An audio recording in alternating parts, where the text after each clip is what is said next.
Hi friends, welcome to my channel. ఈరోజు video చాలా ఇంట్రెస్టింగ్గా ఉందండి. వీడియోని ఎక్కడ స్కిప్ చేయకుండా ఎండ్ వరకే చూసేయండి. ఇక లక్ష్మి బ్రతికే ఉందని అరవిందకి చెప్తానన్న జానుని వివేక్ ఆపుతూ, వద్దు, అసలు వదిన మనకి కలవకుండా ఇన్ని రోజులు ఎందుకు ఇక్కడే ఉంది, అసలు వదిన ఎందుకు వెళ్ళిపోయింది, అర్జున్ వాళ్ళ ఇంట్లో ఎందుకుంటుందో మనం వదినని అడిగి తెలుసుకున్నాక తర్వాతనే అందరికీ చెప్దాం అని వివేక్ అంటూ ఉండగా, అలాగే అంటూ జాను సైలెంట్గా ఉండిపోతుంది. ఇక వాళ్ళిద్దరూ గుడికి ఫాస్ట్గా వెళ్తూ ఉంటారు. మరోవైపు దీక్షితులు గారిని లక్ష్మి హోమం పూర్తయినట్టే కదా, దీక్ష ఫలించినట్టే కదా అని అడుగుతుండగా, అవునమ్మా, చక్కగా దీక్ష చేశావు, ఇక ఈ ఫలితం ఎక్కడికి పోదు, ఇక మిత్రని ఖచ్చితంగా కాపాడుతుంది అని దీక్షితులు గారు లక్ష్మితో చెప్తూ ఉన్న సమయంలోనే అక్క అని అంటూ జాను ఏడ్చుకుంటూ అక్కడికి వచ్చి లక్ష్మిని వాటేసుకుంటుంది.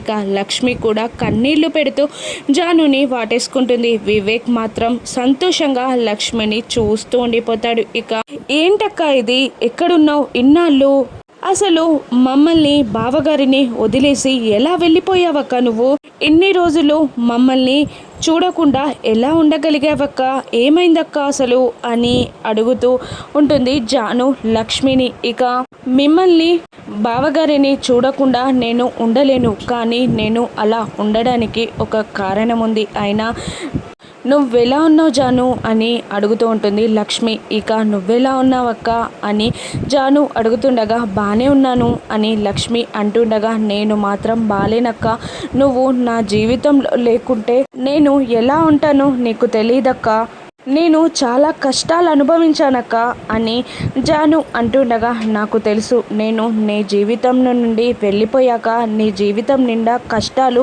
నిండిపోయాయని, నువ్వు అనేక కష్టాలు పడ్డావని, కన్నీరు నీ జీవితంతో నింపేసిందని నాకు తెలుసు అని అంటుండగా, ఇక షాక్ అవుతూ ఉంటారు జాను వివేక్. నీ జీవితంలో ఏం జరుగుతుంది అని నేను అనుక్షణం గమనిస్తూనే ఉన్నాను, నేను మీ ఇంటికి వచ్చాను అని అంటూ చెప్తూ ఉంటుంది లక్ష్మి. ఇక ఆశ్చర్యంగా చూస్తూ ఉన్న జానుకి తను బుర్కాలో రావడం, ఆ రోజు తను ఇచ్చిన కాఫీ అచ్చం మా అక్క కాఫీ లాగే ఉంది అని జాను చెప్పడం అంతా లక్ష్మి జానుకి చెప్పేస్తూ ఉంటుంది. నువ్వు నా జీవితంలో లేకపోయినా అనుక్షణం నన్ను చూస్తూనే ఉన్నావా అక్క, ఎక్కడున్నావక్క, ఎన్ని రోజులు, ఏమైందక్క అని అడుగుతుండగా, నేను అలా వెళ్ళిపోవడానికి కారణం మనిష అని అంటూ మనిష చెప్పిన కండిషన్ గురించి మొత్తం లక్ష్మి జానుకి వివేక్కి చెప్పేస్తూ ఉంటుంది. ఇక ఆ మాటలు విన్న వివేక్, అవును వదిన, మనీష చేసిన పనంతా ప్రవీణ్ మిట్టల్ ద్వారా పెద్దమ్మకి పెద్దనాన్నకి తెలిసింది, చాలా బాధపడ్డారు వదిన అని అంటుంటాడు వివేక్. ఇక జాను వెంటనే, మనిష అంత పని చేస్తే కూడా మీరు ఆ మనిషిని ఇంకా ఎందుకు భరిస్తూ మీ ఇంట్లోనే ఉండనిచ్చారు అని జాను వివేక్ని అడుగుతూ ఉండగా, ఇక మా పెద్దమ్మ ఒక విధంగా తన వల్లే మనీష తల్లిని కోల్పోయింది అని బాధపడుతుంది, మరొక కారణం కూడా ఉంది, అన్నయ్య మనీషని ఒకప్పుడు ప్రేమించాడు, ఇక తనని పెళ్లి చేసుకుంటాడేమో అన్న ఆలోచనతో మనిష అంత పెద్ద తప్పు చేసినా కూడా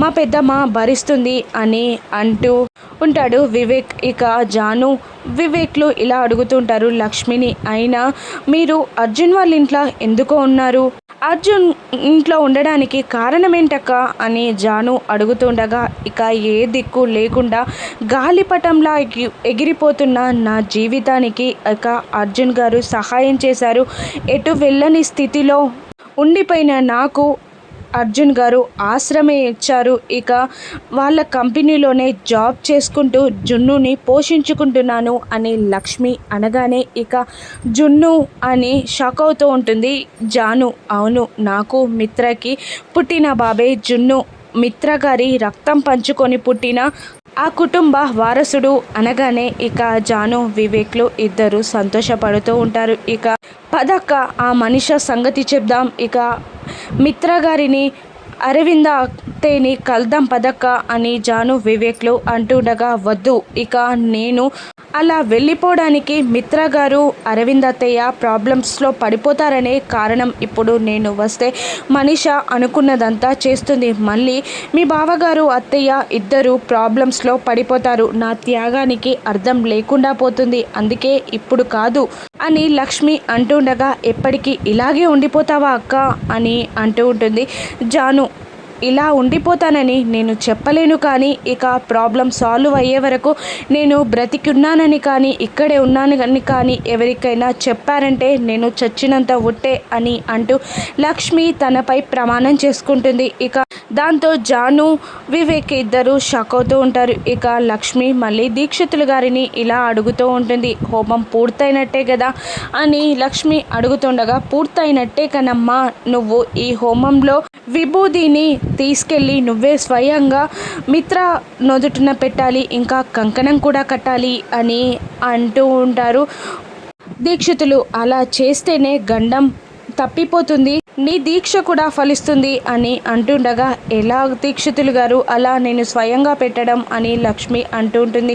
ఎలా అయినా ఆ అమ్మవారే నీకు సహాయం చేస్తుందమ్మా, ఈ దీక్షలో మిత్ర నీకు సాయం చేసినట్టు నువ్వు కంకణం కట్టడానికి బొట్టు పెట్టడానికి ఆ అమ్మవారే నీకు సహాయం చేస్తుందమ్మా అని దీక్షితులు గారు అంటూ ఉంటారు. ఇక మనీష ఆలోచిస్తూ ఉండగా, ఇక ఏంటి ఏం ఆలోచిస్తున్నావు మనీష అని దేవే అని అడుగుతూ ఉంటుంది. ఇక ప్రేమించిన నన్ను పట్టించుకోకుండా ఎవరో దీక్ష చేసిందని మిత్ర తనని అంతలా పట్టించుకున్నాడు, నాకు అదే అర్థం కావట్లేదు అని అంటూ ఉంటుంది మనీష. ఇక నిన్ను పట్టించుకోవట్లేదు, నిన్ను మర్చిపోయాడని నువ్వు అనుకుంటున్నావా అని అంటుండగా, ఏది ఏమైనా ఆంటీ మీరు వివేక్ పెళ్ళికి ముహూర్తాలు పెట్టేయండి అని అంటూ ఉంటుంది. వివేక్ పెళ్ళికి నువ్వు మిత్రకి దగ్గరవ్వడానికి సంబంధం ఏంది అని అంటూ ఇంకా ఇలా అంటుంటుంది మిత్ర, నీ వైపుకు నువ్వే తిప్పుకోలేకపోయావు, నీ ప్రయత్న లోపమే ఉంది అని అరవింద నీ గుర్తు చేసుకుంటూ అంటూ ఉంటుంది దేవయాని. అక్క నీకు స్ట్రాంగ్గా వార్నింగ్ ఇచ్చింది కదా అని అంటూ ఉంటుంది దేవయాని. ఇక ఎవరు ఎన్ని వార్నింగ్లు ఇచ్చినా నాకు మిత్రకి పెళ్ళి జరగకుండా ఎవరు ఆపలేరు, నేను ఆ సిచ్యువేషన్ని క్రియేట్ చేస్తాను, ముందుగా మీరు వివేక్ పెళ్ళికి ముహూర్తాలు పెట్టించండి అని అనగానే, నువ్వు ఏది చేసినా నేను నీకు సపోర్ట్గా ఉంటాను అని అంటూ ఉంటుంది దేవయాని. ఇక నాకు మిత్రకి జరగబోయే పెళ్ళిని ఎవరు ఆపుతారో నేను చూస్తాను అని అంటూ ఉంటుంది మనీష. ఇక చీకటి పడగానే లక్ష్మి జాను వివేక్ ముగ్గురు ఇంటి ముందు నిలబడతారు. ఇక ఇప్పుడు ఎలా వస్తావక్క, చీకటి పడింది కాబట్టి బావగారు పడుకుంటారు కాబట్టి నుదుటి మీద బుట్టు పెట్టి కంకణం కట్టడం సులభమే, కానీ ఎవరు చూడకుండా బావగారి రూమ్కి నువ్వు చేరడమే కష్టం అని అంటూ ఉంటుంది జాను. ఇక ఎంత కష్టమైనా చేసి తీరాలి కదా జాను, నువ్వు ఇక్కడి నుండి వెళ్ళు అని అంటూ ఉంటుంది లక్ష్మి. నిన్ను ఈ పరిస్థితుల్లో వదిలిపెట్టి నేనే ఇలా వెళ్ళాలక్క అని జాను అంటూ ఉండగా, ఇక లక్ష్మి ఏ నింద పడినా నా మీద పడాలి కానీ నీ మీద కాదు, నువ్వు ఇక్కడ ఉండడం ఈ టైంలో మంచిది కాదు, వెళ్ళు అని అంటూ వివేక్ జానుని పంపించు అని అనగానే, అలాగే వదినా అని అంటూ ఇక జానుని పంపించేస్తాడు. ఇక ఇలా అంటూ ఉంటాడు వివేక్, నీ ఇంట్లోకి నువ్వే దొంగతనంగా రావాల్సి వస్తుంది అని అంటుండగా లక్ష్మి, ఆ దేవుడి అంతటి రామునికే తప్పలేదు, నేనెంత ఇక కంకణం కట్టాలి కాబట్టి తప్పదు అని లక్ష్మి అంటూ ఉంటుంది. ఇక వదిన మీరు ఇక్కడే ఉండండి, నేను ఎవరైనా ఉన్నారో చూసొస్తాను అని అంటూ వివేక్ ముందుగా హాల్లోకి వెళ్ళి ఎవరు లేరని కన్ఫర్మ్ చేసుకొని బయటికి వెళ్ళబోతుండగా, అప్పుడే దేవయాని వచ్చి, ఏంట్రా మళ్ళీ ఇప్పుడే వచ్చి ఇప్పుడే వెళ్ళిపోతున్నావు, ఎందుకు ఎవరైనా ఉన్నారా అని చూస్తున్నావు అని దేవయాని అడుగుతుండగా, అలాంటిదేం లేదమ్మా, డోర్ క్లోజ్ చేయడం మర్చిపోయాను, అందుకే డోర్ క్లోజ్ చేయడానికి వెళ్తున్నాను అని అంటుండగా, సర్లే కానీ ఇంత అర్ధరాత్రి వరకు తిరుగులేంటి, నీకు బాధ్యతలు ఎక్కువ అయిపోయి ఇలా తిరిగేస్తున్నావు అని మందలిస్తూ, భోజనం చేసావా, నేను కూడా తినలేదు, ఆకలిగా ఉంది, వెళ్దాం పదా అని అంటూ ఉంటుంది దేవయాని. నాకు ఆకలిగా లేదమ్మా అని అంటూ ఉంటాడు వివేక్.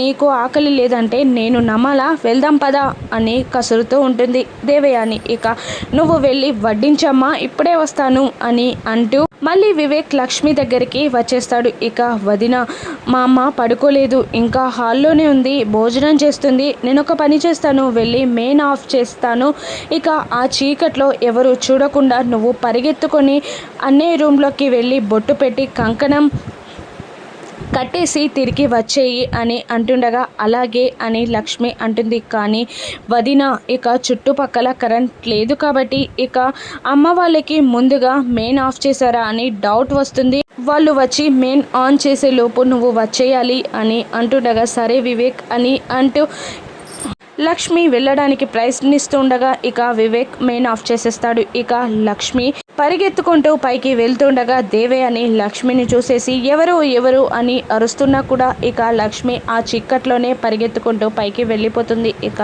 లక్ష్మి మిత్రకి ఆ హోమం బొట్టు పెట్టి కంకణం కట్టగలదా, ఇక ఎవరైనా మెయిన్ ఆన్ చేస్తారా, లక్ష్మిని ఎవరైనా చూస్తారా, ఇక రానున్న ఎపిసోడ్స్లో చూద్దాం. Thank you for watching.